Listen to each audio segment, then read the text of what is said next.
అలాగే మన power star Pawan Kalyan గారి జాతకం ఎలా ఉండబోతుంది?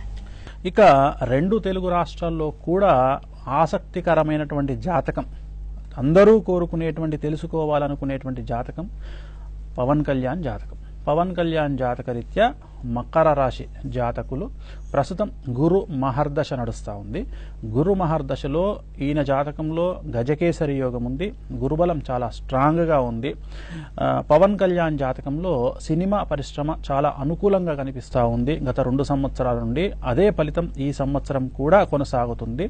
కానీ ఆయన వైవాహిక జీవితంలో మళ్ళీ ఈ సంవత్సరం సమస్యలు ఉత్పన్నమయ్యేటువంటి అవకాశాలు కనిపిస్తూ ఉన్నాయి.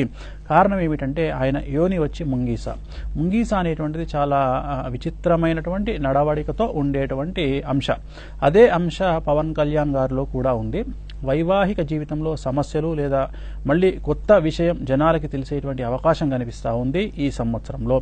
సినిమా ఇండస్ట్రీలో పూర్తి స్థాయిలో హిట్లు వచ్చే అవకాశం ఉంది. వచ్చినటువంటి సినిమా ఆయన ఈ సంవత్సరం మ్యాక్సిమం చేస్తే ఒక్క సినిమా చేసే అవకాశం కనిపిస్తూ ఉంది. అంటే ఆయన నటించే సినిమా మనకి 2016 ఉగాదిలోపు ఒకటే విడుదలయ్యే అవకాశం కనిపిస్తూ ఉంది. అది హిట్ అయ్యేటువంటి అవకాశం కనిపిస్తూ ఉంది. కాకపోతే వ్యక్తిగతంగా మరియు రాజకీయ